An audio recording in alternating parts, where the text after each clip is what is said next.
Good morning बच्चों। आज हम इस वीडियो में गारमेंट मेकिंग की सेकंड टेक्निक ड्राफ्टिंग के बारे में बात करेंगे। इससे पहले वीडियो में हमने ड्रिपिंग के बारे में बात की थी। अब हम नेक्स्ट मेथड जो कॉमनली टेलर्स के द्वारा या घर पर स्टिचिंग करते समय यूज़ किया जाता है उसको ड्राफ्टिंग कहते हैं, उसके बारे में डिस्कस करेंगे। ड्राफ्टिंग एक ऐसा मेथड है गारमेंट कंस्ट्रक्शन का जिसमें ड्रेस के लिए व्यक्तिगत शरीर का नाप लिया जाता है और उन नापों के आधार पर गारमेंट की आकृति यानी शेप निकाली जाती है। इस ड्राफ्टिंग की आकृति को या तो हम वस्त्र की सतह पर निकालते हैं, जैसे टेलर्स जनरली फैब्रिक के ऊपर ही ड्राफ्टिंग करते हैं, या पेपर पर निकालते हैं पैटर्न बनाने के लिए, जो कि जनरली सिलाई सीखने वाले या स्टूडेंट्स वगैरह जो हैं कॉलेजेस स्कूल में जब स्टिचिंग सीखते हैं, या हमारे घर पर जब हम किसी व्यक्ति का नाप लेकर ड्राफ्टिंग करते हैं तो कागज़ पर हम उसके पहले ड्राफ्टिंग तैयार करते हैं और फिर उसके बाद में फैब्रिक पर कटिंग करते हैं। इसके लिए जनरली ब्राउन पेपर काम में लिया जाता है, जिसकी एक साइड खुरदरी होती है और एक साइड चिकनी होती है। इसके अलावा कई बार बेसिक बॉडीज़ ब्लॉक बनाने के लिए, जिसको कि हम काफ़ी समय तक काम में ले सकते हैं, तो एक व्यक्ति का नाप बेसिक बॉडीज़ ब्लॉक के लिए लिया जाता है और उसका बॉडीज़ ब्लॉक बना लिया जाता है। फिर उसी से अलग अलग ड्रेसेस अडेप्ट करके बनाई जाती हैं। उसके लिए मिल्टन क्लॉथ का उपयोग भी किया जाता है। ड्राफ्टिंग बनाने के लिए जब हम उस पेपर पर प्रैक्टिस करते हैं तो हमारी जो कटाई है या जितनी भी मेज़रमेंट में गोलाइयाँ हैं उन सब में सफाई आती है। तो किसी भी व्यक्ति का व्यक्तिगत शारीरिक नाप लेकर उस शरीर आकृति को पेपर पर या फैब्रिक पर निकालने को ही हम ड्राफ्टिंग कहते हैं। जनरली जब पेपर पैटर्न की बात हम करते हैं तो उसमें 5 बेसिक पेपर पैटर्न माने जाते हैं: फ्रंट, अपर बैक, स्लीव और लोअर फ्रंट और लोअर बैक। तो अलग अलग 5 पैटर्न्स को मिला करके अपर और लोअर दोनों की ड्रेसेस कमर्शियल लेवल पर बनाई जाती हैं। इस तरह से अगर हम मिल्टन क्लॉथ पे इसका ब्लॉक बना के रख लेते हैं तो उसको हम बार बार अलग अलग डिज़ाइन के लिए बेसिक नाप को उपयोग में ले सकते हैं। ये एक बहुत ही प्राचीन मेथड है और आज भी उतना ही यूज़फुल है। आज भी जो लोग टेलर से गारमेंट सिलवाने के आदी हैं, बहुत सारे लोग घर में भी स्टिचिंग करते हैं, मगर फिर भी मैक्सिमम लोग टेलर भी लोगों के फ़िक्स हो जाते हैं। जैसे जो बहुत अच्छी फिटिंग जिनके स्टिचिंग की आती है तो वही टेलर हम फ़िक्स कर लेते हैं। बहुत सारे लोग ऐसे हैं जो अपने पूरे जीवन में किसी एक टेलर से ही पूरी अपनी कपड़ों की सिलाई करवाते हैं। तो वो टेलर पर्टिकुलर व्यक्ति का नाप लेता है, चाहे वो दुकान पर जाकर उसे नाप दिया जाए, चाहे वो घर पर आकर उस नाप को ले, और उसी नाप के अकॉर्डिंग वो आपकी ड्रेस डिज़ाइन तैयार करता है। ड्राफ्टिंग का एक फ़ायदा ये होता है कि जब व्यक्तिगत नाप लिया जाता है तो उसमें जितने भी व्यक्ति के शारीरिक दोष हैं, उसकी बनावट में जो शारीरिक दोष हैं जिन्हें कि व्यक्ति दूर नहीं कर सकता, जो बाय बर्थ उसमें है या बाय डेवलपमेंट उसमें है, तो उन सबको भी ड्राफ्टिंग के पैटर्न से हम रिकवर कर सकते हैं, यानी उन दोषों को छुपा सकते हैं और हमारी बॉडी के जो दूसरे गुण हैं जो हमारे शरीर की सुंदरता को बढ़ाएंगे, उस तरह का एडिशन हम उस ड्रेस में कर सकते हैं। इसीलिए ड्राफ्टिंग एक बहुत ही कंफर्ट फिट का गारमेंट हमेशा देता है और इसी कारण से इसका उपयोग आज भी प्राचीन काल से लेकर यथावत चलता आ रहा है।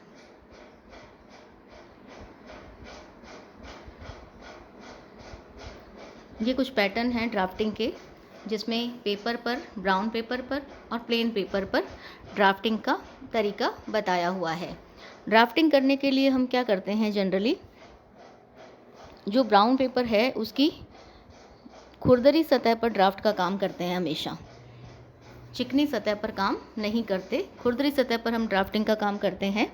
और उसके लिए पेपर को सेंटर लाइन लेने के लिए बीच में से फोल्ड कर लेते हैं उसको ऑन फोल्ड पे लेकर हम रखते हैं और उसके बाद उसमें अलग अलग मार्किंग करते हैं। इसमें हमेशा सही औजार और सही नाप का उपयोग करना चाहिए। ड्राफ्टिंग के लिए टेबल, बोर्ड या समतल सतह का प्रयोग करना चाहिए। पेपर पर सर्वप्रथम आधार रेखा यानी बैक लाइन जो है, सेंटर लाइन जो है हमारी बॉडी की, वो निकालनी चाहिए। यह रेखा पोशाक की लंबाई की दिशा में निकाली जाती है और पोशाक की जो सेंटर लाइन आधार रेखा है उसी लाइन पर ही फैब्रिक को या पेपर को फोल्ड किया जाता है, ऑन फोल्ड रखा जाता है। इस रेखा के दोनों किनारों पर दूसरी आधार रेखाएं जैसे बॉटम लाइन आ जाती है। बॉटम लाइन यानी जो फाइनल लेंथ हमारे गारमेंट की होती है उसको हम बॉटम लाइन कहते हैं। टॉप लाइन यानी ऊपरी रेखा जो हमारे शोल्डर की लाइन आएगी उसको हम टॉप लाइन कहते हैं। यह तल रेखा हमेशा बाईं तरफ और टॉप रेखा हमेशा दाईं तरफ होनी चाहिए। फिर लंबाई की रेखा पर सभी लंबाई के नापों का निशान लगाया जाता है, जैसे चेस्ट का, कमर का, हिप्स का, गले की गहराई, ये सारे लेंथ वाइज लगने वाले निशान हैं। उसके बाद काटकोण रेखाओं पर चौड़ाई के निशान लगाए जाते हैं, जैसे गले की चौड़ाई, तीरे की चौड़ाई, चेस्ट की चौड़ाई, कमर की चौड़ाई इत्यादि। सभी रेखाएं सीधी और पतली बनानी चाहिए। आकार निकालने के लिए फ्रेंच कर्व का और कर्व स्टिक का गाइडलाइन का उपयोग करना चाहिए। आकृति बनाकर हमें पुनः एक बार मेज़रमेंट के साथ में इन ड्राफ्टिंग्स को चेक कर लेना चाहिए कि आकृति पर बैलेंस है, डार्ट है, हेमलाइन है, सिलाई है, वस्त्र की दिशा, ये सारे निशान लगाकर हमें फाइनल कर लेना चाहिए कि जो हमने ड्राफ्टिंग की है कटिंग से पहले वो बिल्कुल सही है, उसमें कोई भी पार्ट गलत नहीं है या हमने गलत तरीके से कहीं फोल्ड नहीं कर दिया हो या जहाँ फोल्ड होना चाहिए था वहाँ ओपन कॉर्नर नहीं रह गया हो। ये सब चीज़ें हमें उसमें देखनी चाहिए। फिर शरीर का आधा हिस्सा दूसरे आधे हिस्से के बराबर होता है, इसलिए हमेशा एक ही आधे हिस्से की ड्राफ्टिंग की जाती है। इसीलिए हम half front, half back, half collar, half yoke आदि बनाते हैं। इस प्रकार बनी हुई जो शरीर आकृति है वो दोनों तरफ समान होती है। जब हम ब्राउन पेपर या फैब्रिक को फोल्ड करते हैं सेंटर लाइन पर, सेंटर फ्रंट सेंटर बैक लेते हैं उसमें, तो उस समय आप देखेंगे कि जो हमारी बॉडी है वो अगर हम उसको सेंटर से डिवाइड करें तो वो इक्वली डिवाइडेड है। इक्वली डिवाइडेड यानी दोनों तरफ का जो फेस है वो हाफ हाफ बराबर है, दोनों तरफ ऑर्गन का डिस्ट्रीब्यूशन बराबर है। और इस पूरी सेंटर लाइन को हम नीचे तक ले जाते हैं तो हमारा जो हाफ पोर्शन है वो दूसरे हाफ पोर्शन के इक्वलेंट आता है पूरा का पूरा मेज़रमेंट में। तो इसीलिए अगर कोई बहुत उस तरह का बॉडी डिफेक्ट नहीं हो, मान लो उस कंडीशन में, या कोई एक्सीडेंटल कंडीशन नहीं हो, उस कंडीशन में हमेशा बॉडी मेज़रमेंट हाफ बॉडी का ही हम बनाते हैं शरीर आकृति, चाहे फैब्रिक पे हो चाहे कपड़े पे हो, फोल्ड करके उसको, और हाफ उसके इक्वलेंट ही माना जाता है।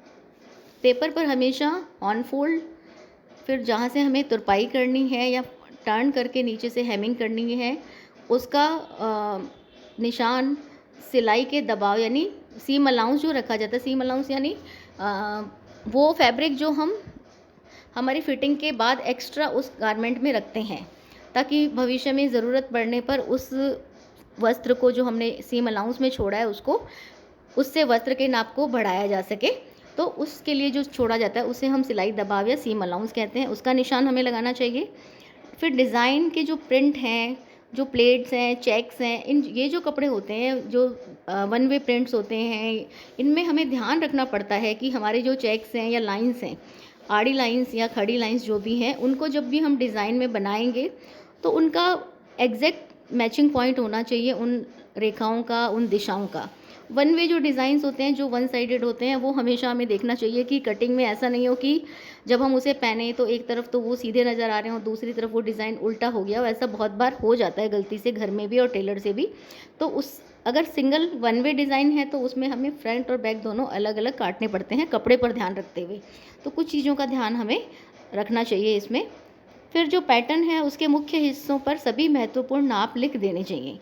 जो भी हम पैटर्न बना रहे हैं, आकृति, शरीर आकृति निकालते हैं पेपर पर, उसमें हमें लिखना चाहिए उस गारमेंट का पूरा डिटेल। यानी अगर जैसे वो फ्रंट है तो हम लिखेंगे फ्रंट में चेस्ट का नाप क्या था, वेस्ट का नाप क्या था, हिप का नाप क्या था, स्लीव लेंथ नेकलाइन लेंथ कितनी है, शोल्डर विड्थ कितनी है, ये सब चीज़ें। और उसके ऊपर हमें लिखना पड़ेगा ये फ्रंट पार्ट है, बैक पार्ट पे बैक पार्ट है, स्लीव पे स्लीव है, स्लीव की लेंथ, स्लीव की विड्थ कितनी है, इसी तरह से लोअर गारमेंट में। तो ये जो डिटेल हम जब लिख देते हैं और उन पे हम नंबरिंग कर देते हैं पेपर पैटर्न्स पर, नंबर 1 सेंटर फ्रंट, फिर number 2 back, number 3 sleeve, number 4 centre front lower, back lower, तो ऐसे करके उनको काम में लेना हमेशा हमें आसान रहता है। और उस नाप को भी हम बार बार चेक कर सकते हैं। अगर हमें दोबारा उस पैटर्न को यूज़ करना हो और उस समय मेज़रमेंट में कोई चेंजेस आए हो तो उसको हम ग्रेडिंग के द्वारा चेंज कर सकते हैं। फिर आता है सभी पैटर्न के जितने भी अलग अलग पार्ट हैं उनको पूरी नाप और जानकारी के साथ एक लिफाफे में रखना चाहिए। लिफाफे में उस गारमेंट का नाम और उस जिस व्यक्ति का वो नाप है उसका नाम और उसके सारे मेन मेज़रमेंट लिखते हुए सारे पार्ट जो हैं वो एक उस संभाल कर रखने चाहिए ताकि उसको समय आने पर दोबारा उपयोग में लिया जा सके। आकृति निकालते समय हम कुछ रोमन शब्दावली काम में लेते हैं, शॉर्ट एब्रीवेशंस जिसको हम कहते हैं। पूरा नाप हम कभी भी उस पे पेपर पैटर्न पे नहीं लिखते हैं।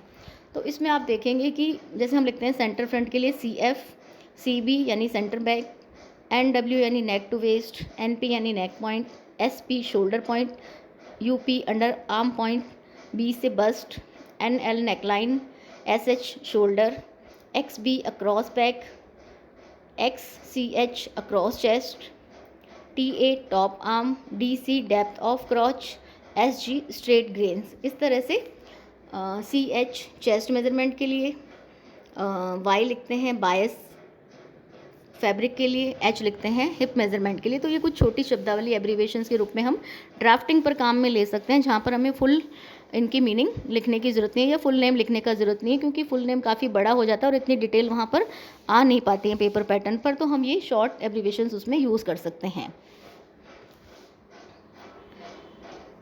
अब आता है कि बॉडी मेज़रमेंट लेते समय, क्योंकि जो ड्राफ्टिंग हम तैयार करेंगे वो सारी की सारी किस पर डिपेंड करेगी, बॉडी मेज़रमेंट पर।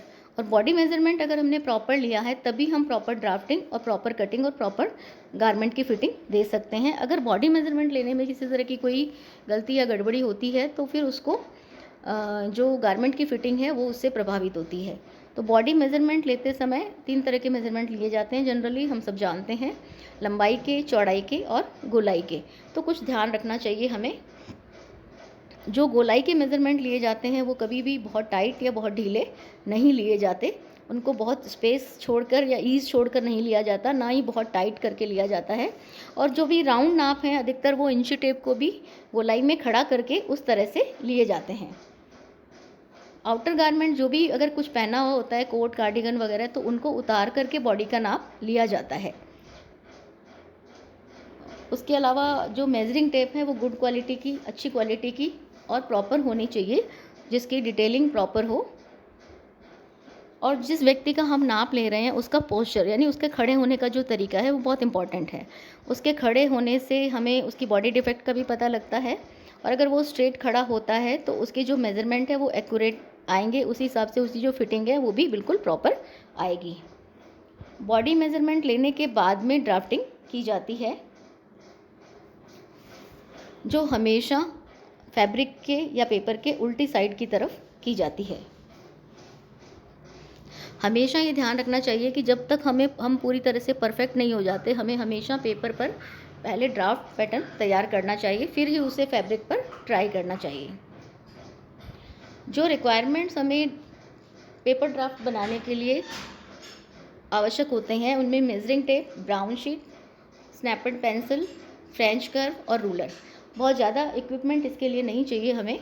कुल मिलाकर मेन इक्विपमेंट हैं जो जनरली हमारे घर में अवेलेबल हो जाते हैं, और इन्हीं के द्वारा हम नाप लेकर के ड्राफ्टिंग का पूरा प्रोसीजर करते हैं। जनरल कंसिडरेशन देखते समय हमें एक देखना चाहिए कि ड्राफ्टिंग हमेशा फ्लैट सरफेस पे करनी चाहिए, चाहे वो फैब्रिक पे करें चाहे पेपर पे। उसके लिए सरफेस हमेशा फ्लैट होनी चाहिए ताकि मेज़रमेंट प्रॉपर आए और उसकी कटिंग भी प्रॉपर आए। उसके बाद में ड्राफ्टिंग हमेशा रॉन्ग साइड पर करनी चाहिए फैब्रिक और पेपर के, और उसके लिए हमें टेलर चॉक काम में लेना चाहिए। साइज़ पेपर का हमें पहले से कैलकुलेट कर लेना चाहिए कि ड्राफ्टिंग के लिए हमें कितना पेपर रिक्वायर्ड है या कितना फैब्रिक रिक्वायर्ड है, उसको भी हमें पहले से देख लेना चाहिए। हमेशा फोल्डेड पेपर पर या फोल्डेड फैब्रिक पर ही सेंटर फ्रंट से लेकर के हमें बेस लाइन लेकर के फिर ही ड्राफ्टिंग करनी चाहिए। पेंसिल बिल्कुल शार्प होनी चाहिए आपकी, ताकि जो लाइंस और जो कर्व्स आप लेते हैं वो आपके बिल्कुल प्रॉपर आएँ उसमें। टेलर स्क्वायर यूज़ कर सकते हैं हम राइट एंगल्स को काम में लेने के लिए या राइट एंगल्स को ड्रॉ करने के लिए। बैक और फ्रंट को अलग अलग डिफरेंट टाइप्स ऑफ लाइन से हम आइडेंटिफाई कर सकते हैं। लाइंस को हमेशा नीटली और शार्प पेंसिल से ड्रॉ करना चाहिए, जिससे कि जो कर्व्स हैं वो बिल्कुल प्रॉपर दिखाई दें और प्रॉपर कटिंग में आएँ। इसके बाद हम आते हैं मेरिट्स और डीमेरिट्स। क्या क्या है हमारे ड्राफ्टिंग के मेथड के। हर चीज़ के लाभ और दोष दोनों ही होते हैं। उसी तरह से इसमें हम देखते हैं good drafting gives a good fit. हमेशा अच्छी ड्राफ्टिंग अगर हम करते हैं, proper drafting, proper measurement, proper drafting होती है तो प्रॉपर फिट उससे हमें मिलता है। और एक बेसिक ब्लॉक को अगर हम बना लेते हैं एक बार, तो उसको हम कई बार अलग अलग डिज़ायर्ड पैटर्न, जो भी हमें बार बार अलग अलग डिज़ाइन की ड्रेस बनानी है, उसके लिए हम उसको ग्रेडिंग करके यूज़ कर सकते हैं। उसके बाद में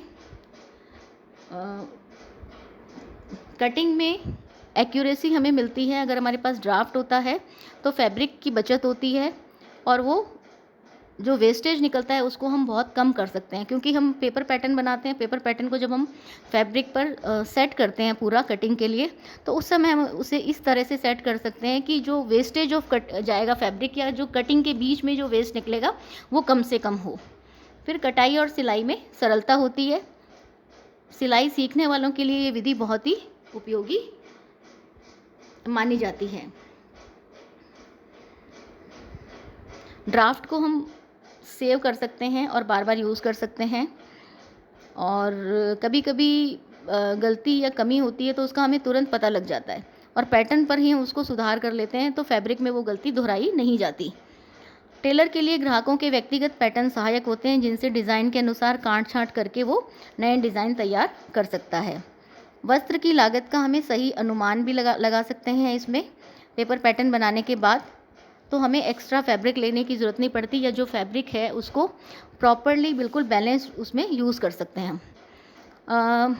जो व्यक्ति बहुत ज़्यादा स्किलफुल नहीं है, वो भी अगर ड्राफ्टिंग करके कटाई और सिलाई करता है तो वो सिलाई का काम कर सकता है।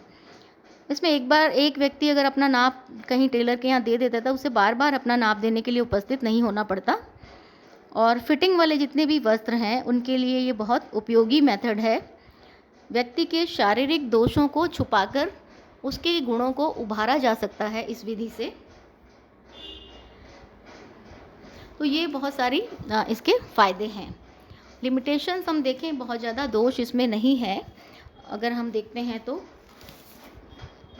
इसमें यही है कि एक पैटर्न जो हम बनाते हैं वो एक व्यक्ति पर हमेशा फिट नहीं होता, या एक पैटर्न सभी के लिए फिट नहीं होता, तो बार बार उसके लिए आपको अपना व्यक्तिगत नाप लेकर के अलग से ड्राफ्टिंग करनी पड़ती है। उसके अलावा प्रॉपर ड्राफ्टिंग के लिए आपको मेज़रमेंट लेने का तरीका, ड्राफ्टिंग करने का तरीका, कटिंग करने का तरीका और स्टिचिंग का तरीका आना सही है, यानी उसकी बेसिक नॉलेज और स्किल आपको होनी चाहिए, तभी आप उसमें कुशलता से काम कर सकते हैं। अदरवाइज़ जो फिटिंग है वो प्रभावित होती है, और बिना प्रॉपर फिटिंग के गारमेंट की ब्यूटी डिस्टर्ब हो जाती है, नज़र नहीं आती। इसके अलावा इसमें व्यक्ति के जो शारीरिक परिवर्तन है उनकी गति भी तेज़ होती है, तो पैटर्न का हम उपयोग नहीं कर पाते। कुछ लोग ऐसे होते हैं जिनका बॉडी पैटर्न जो है, बॉडी टाइप जो है वो एक जैसा ही रहता है हमेशा, बहुत ज़्यादा प्लस माइनस नहीं होता। मगर कुछ लोग ऐसे होते हैं जिनका बॉडी साइज़ बार बार बढ़ता और घटता रहता है। कभी वो एकदम से फैटी हो जाते हैं, कभी वो एकदम से थिन हो जाते हैं, तो उसमें जो चेंजेस होते हैं उस वजह से एक पैटर्न का बार बार उपयोग करना संभव नहीं हो जाता। और अगर पैटर्न का कोई एक पोर्शन अगर खो जाता है, मतलब जैसे फ्रंट है और बैक है, उसमें से एक पोर्शन खो गया या स्लीव खो गई, तो फिर आप उस पैटर्न को यूज़ नहीं कर पाते हैं। आपको दोबारा से मेजरमेंट लेके सारे पैटर्न दोबारा तैयार करने पड़ते हैं। बेसिक ड्राफ्ट में सीम अलाउंस का फैब्रिक नहीं रखा जाता है, ये भी एक उसका ड्रॉबैक है। तो हमें कपड़े पे हमेशा कटिंग करते समय ये ध्यान रखना चाहिए कि सीम अलाउंस जैसे जो शादी के गारमेंट्स वगैरह बनते हैं, ब्लाउजेज़ वगैरह, कुर्ती वगैरह, उनमें हमेशा ये होता है कि सीम अलाउंस एक्स्ट्रा रखा जाता है, क्योंकि ये माना जाता है कि जब आप मैरिटल लाइफ में जाते हैं तो आपकी बॉडी शेप या बॉडी वेट चेंज होता है, और वो जो उस समय जो फैब्रिक जो साड़ियाँ या ब्लाउजेज़ बनवाए जाते हैं वो लाइफ लॉन्ग चलने वाले महंगे कपड़े होते हैं, तो उनमें हमेशा सीम अलाउंस रखना चाहिए। या फिर ग्रोइंग एज के जो बच्चे होते हैं, जो स्कूल एज के बच्चे हैं, टीनेजर हैं, इन जिनमें बॉडी फ्लक्चुएशन रहेगा, जिनका डेवलपमेंट लेंथ वाइज भी और विड्थ वाइज भी होगा, तो उनके लिए हमें लेंथ वाइज और विड्थ वाइज दोनों तरीके से ही उसमें सीम अलाउंस हमेशा ड्राफ्टिंग में मेंशन करके रखना चाहिए। ये था हमारा आज का चैप्टर ड्राफ्टिंग। नेक्स्ट चैप्टर हमारा होगा पेपर पैटर्न्स। थैंक यू बच्चों।